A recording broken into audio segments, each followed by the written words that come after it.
This is the Ielts listening test. You will hear a number of different recordings, and you will have to answer questions on what you hear. There will be time for you to read the instructions and questions, and you will have a chance to check your work. All the recordings will be played once only. The test is in 4 parts. At the end of the test, you will be given 10 minutes to transfer your answers to the answer sheet. Now turn to part 1. You are going to hear a talk about making the most of graduate school. First, you have some time to look at questions 1 to 6.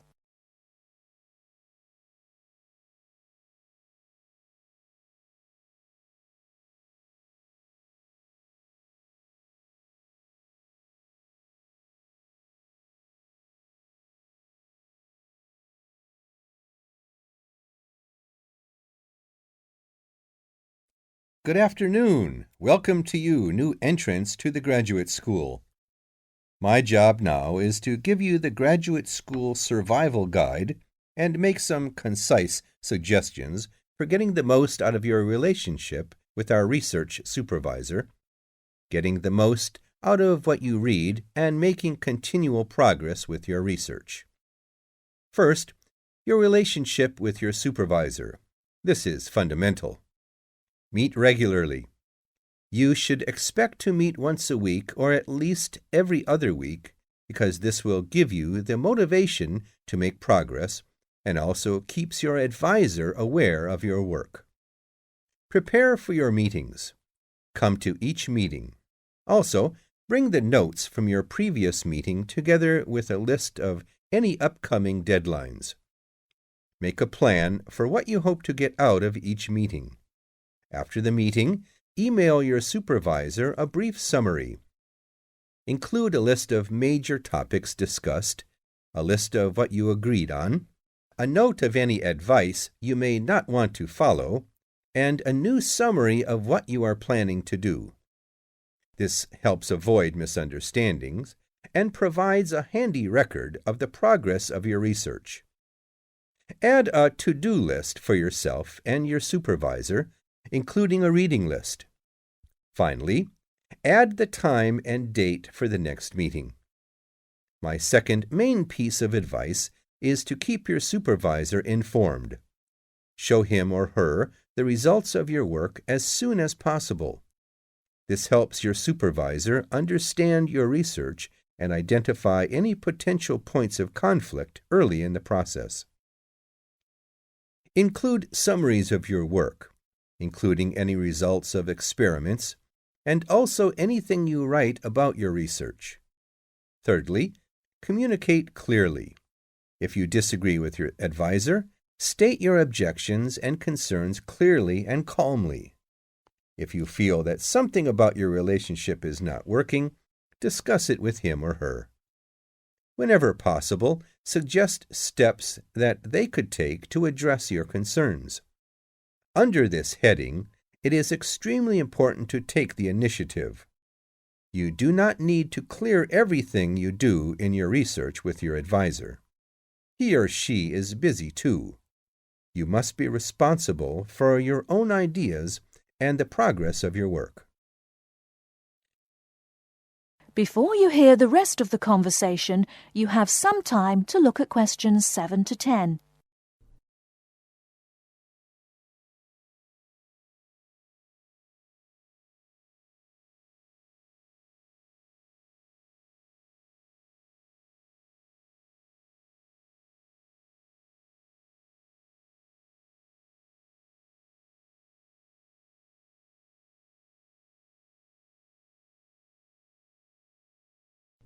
Now listen and answer questions 7 to 10. The second section of my talk is about getting the most out of what you read. The first principle here is to be organized. Keep an electronic bibliography with notes and pointers to the paper files. Keep and file all the papers you have read. Point 2. Be efficient. Only read what you need to. Start by reading only the conclusion, scanning figures and tables, and looking at their references. Read the other sections only if the paper seems relevant or you think it might help you get a different perspective. Skip the sections you think you already understand. These are often the background and motivation sections. It's of critical importance to take good notes on every paper you find worth reading. Note especially what problem the author is trying to solve, what approach they take to the problem, and how their approach differs from other approaches. Next, summarize what you have read on each topic. After you have read several papers on the same topic, note the key problems, the various formulations of the problem under consideration, the relationship between the various approaches and the alternative approaches you come across. Let me add one point you might not have already thought of. Read PhD theses. Even though they are long, they can be very helpful for quickly learning about what has been done in your field of interest. Focus particularly on the background sections and method sections. Don't forget to read your advisor's thesis. This will give you an idea of what he or she expects from you. The third section of my talk is about making continual progress with your research. Keep a journal of your ideas. Write down every issue you are thinking about, even if you think it is stupid. This will help you keep track of your progress and keep you from going round in circles.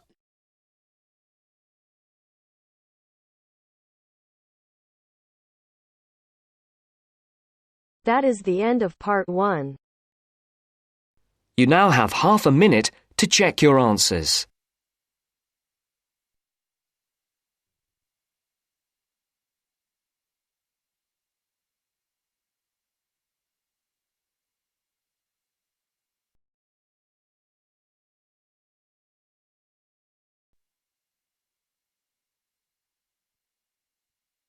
Now turns to part 2.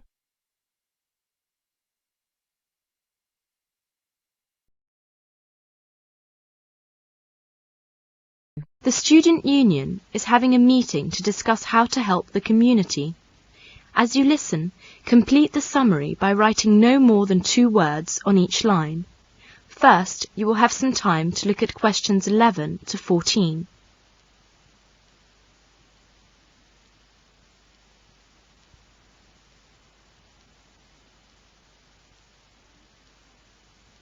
Now listen carefully and answer questions 11 to 14.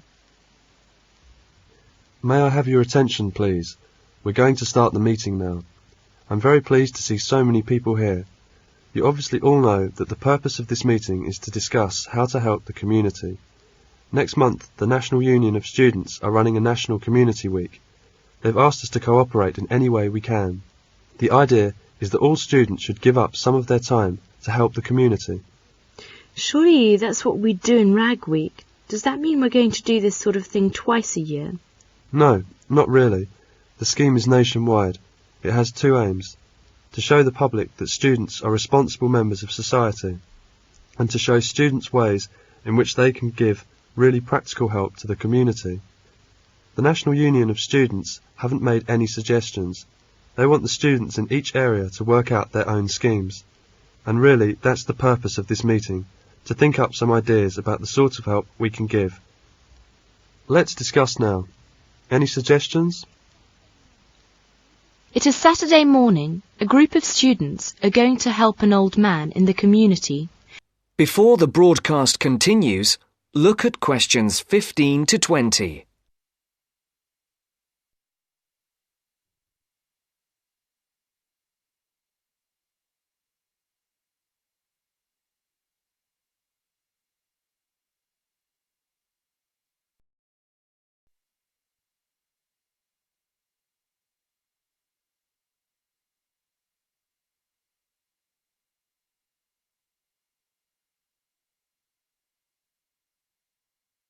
You will now listen to the second part of the talk. Where is Milkman Street? Is it far? No, I don't think so. It's somewhere near. Oh, look there. It's just around the corner. What's the number again? Number 8, Mr. Tyler, 8 Maltman Street. Careful with those tins of paint. I'll knock. The welfare office said that they'd written to him to tell him we were coming. The curtains are all drawn. It doesn't look as if anyone's at home. He's probably watching TV. He's a long time coming. He'll be pleased to see us, I'm sure. Go away. I don't want any. Hello, Mr. Tyler. Is it Mr. Tyler, isn't it? We're the student volunteers. Engineers? I don't want any engineers. I've got a gas fire. No, Mr. Tyler. We've come to do your decorating. No, thank you. Not today. Perhaps you could open the door, Mr. Tyler. We've come to paint your kitchen. Well, why didn't you say so? We can come again tomorrow if it's inconvenient now. No. It's all right. Don't stay there at the front. Come round the back. I never use the front door, only the back. Who is it? It's the student volunteer. Hello, you're the student volunteer, aren't you? Yes, good afternoon. The welfare office told me to come here. My name is Diana. Yes, they wrote to me about this. Come in, please. There, isn't that nice and comfy? That's lovely, dear. And warm too. It's really cosy in here. I wish I could get about a bit more, like you young people.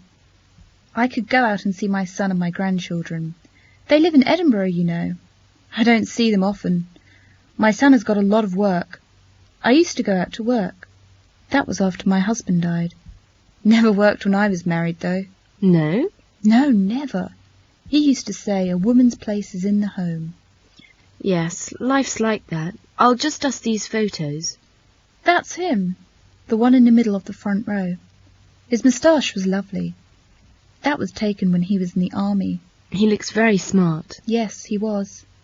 I can remember it as if it were yesterday. Well, there we are. I want you to read a book to me. You know my eyes are not very good now. Where is the book? It's on my desk. It is Little Dorrit by Dickens. You know the bit I like? It's on page 201. It describes Little Dorrit's love for her father. Ah, yes, here. She never left him. Nice and comfortable? Here, put this shawl around your shoulders. My husband used to read this book to me. She never left him all that night, as if she had done him a wrong which her tenderness could hardly repair. She sat by him in his sleep, at times softly kissing him. That is the end of part 2. You now have half a minute to check your answers.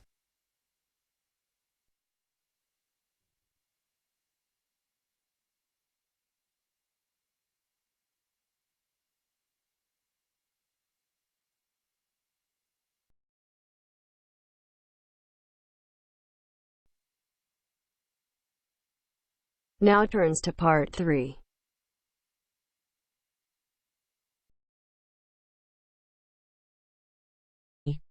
A student wants to register for a conference. Listen to the conversation between the student and the woman and answer the questions. First, you have some time to look at questions 21 to 24.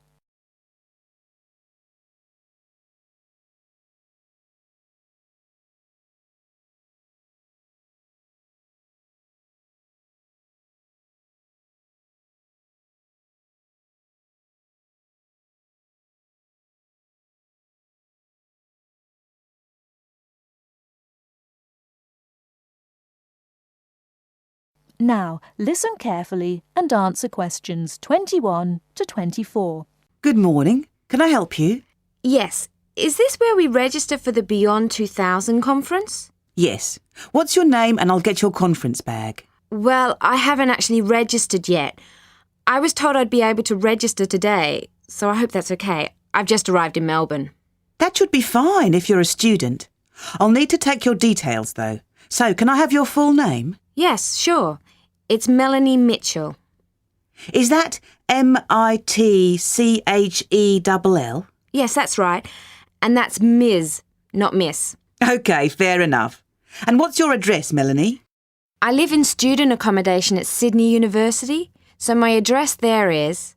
Room 66, Women's College, Newtown.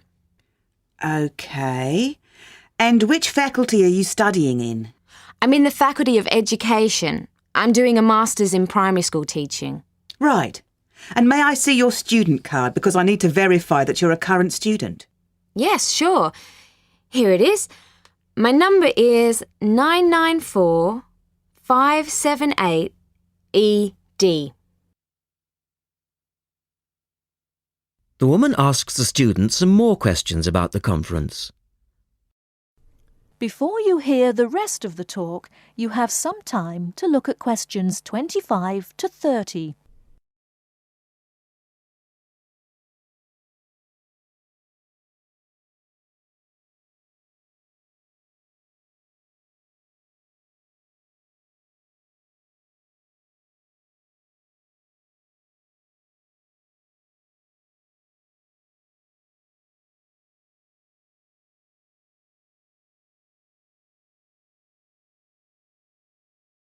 Now listen and answer questions 25 to 30. OK. Now, do you want to attend all 3 days? The conference runs from Thursday to Saturday. Yes, I think so, if I can afford it. What does it cost? Well, you're eligible for a student discount, which makes it $15 for a day registration or $40 for the 3 days, though it is possible to register for half a day only. I'll register for all 3 days, please. Good. Now, will you be requiring accommodation while you're here in Melbourne? Yes, I suppose I will. What's available? Well, we have several levels of accommodation. You can share a room with another student for $25 a night. Or you can have your own room but share the bathroom. I believe it's just down the corridor. That's $45. Right. Or you can have a single room with your own bathroom. I don't mind sharing a room. On second thoughts, yes, I do. I'll have my own room, but I'll share the bathroom. Right. Now, the conference fee does not include meals, though you do get tea and coffee in the breaks. Shall I put you down for lunch? That's an extra $10 a day. And there's the conference dinner on Friday night, which is $25. Oh, and what about breakfast? Hang on a minute. It's all starting to sound rather expensive. I'll have the lunch, but not the dinner or breakfast, if that's okay. Perfectly okay. Now, a couple of other things. There are a number of special interest groups organised. They're known as SIGs, and you're asked to nominate your preference. They'll take place on the Friday afternoon and Saturday morning, but they're filling up quickly, which is why you need to nominate now. Right. What are the SIGs? Well, there are 6 altogether. Let's see. On Friday, you have a choice between computers in education or teaching reading skills. Or a session on catering for the gifted child. Oh, they all sound interesting. But technology in the classroom is really my area of interest, rather than reading. So I'll go for that. I can probably read up on the gifted child topic myself. Right. And then the Saturday options are a session on cultural differences, or there's music in the primary curriculum, or you could go to the one on gender issues in the classroom. Wow! Can I go to them all? They all sound fascinating. Afraid not. Well, I'm really interested in how boys and girls behave differently, even when they are very young, so I'd better opt for the 3rd session, even though the cultural differences SIG is probably really interesting too. Right. And the music option would be interesting. And how would you like to pay? We accept most credit cards or bank cheques, but not personal cheques, I'm afraid. Been caught out too often before. And cash, of course. We never say no to cash. I'll have to put it on my card because I don't have enough cash on me right now. That's fine. Enjoy your time here with us in Melbourne. That is the end of part 3. You now have half a minute to check your answers.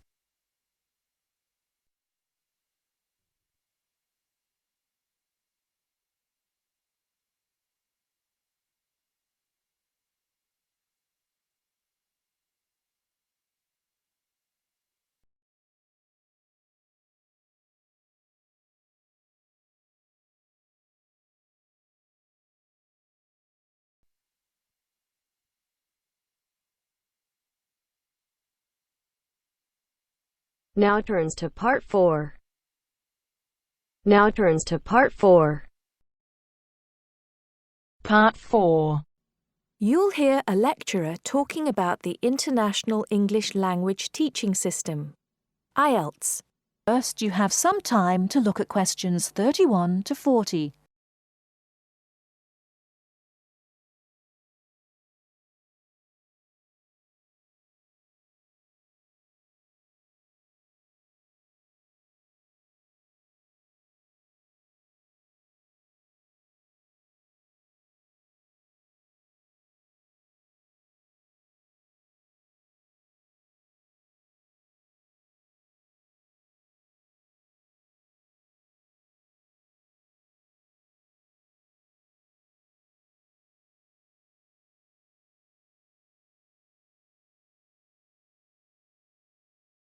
Now, listen carefully and answer questions 31 to 40. Remember to write no more than 2 words or a number for each answer. Hello everyone. Now, the International English Language Testing System exam, or Ielts as it's better known, is one of the most successful and popular English language exams in the world today. What we're going to look at now is the history of Ielts and how it came to be so successful. The story starts back in the 1960s when the British Council created an exam called EPTB to test international applicants wanting to study at universities and colleges in the UK. EPTB, by the way, stood for English Proficiency Test Battery. Strange name, I know. This exam mainly used multiple choice questions and by the end of the 1970s was considered a little old-fashioned. So, in 1980, it was replaced by Ielts, the English Language Testing Service. This new exam was much more modern in approach. It was much more communicative, for example, and was intended to reflect how language was used in the real world, particularly in the academic context of universities and colleges. However, during the 1980s, the number of candidates taking the test was quite low. For example, only 4,000 people took the test in 1981. It's true that this had risen to 10,000 by 1985, but if you compare that to the number of candidates who take Ielts each year these days, more than 1 million, you can see why they considered it to be quite small. There were also some practical problems with the test. So, in 1987, it was decided to conduct a review, leading to a revised version of the exam. This was introduced in 1989 under its new name, Ielts. Over the next few years, the number of candidates increased rapidly. In 1995, there were over 43,000 candidates, and it was possible to take the test in any one of 210 test centres around the world. 1995 was also the year of the next revision to the exam, which simplified the reading module and also improved exam administration. Further minor changes followed.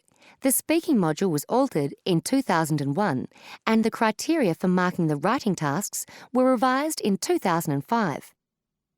In the same year, a computerised version of the exam was offered at certain test centres. 2003 was a milestone for Ielts, as it was the year when the number of candidates went over 500,000 for the first time. There's no doubt that today, with, as we said, a candidature more than double what it was back in 2003, Ielts is a major player in the highly competitive industry of English language examinations. That is the end of part 4.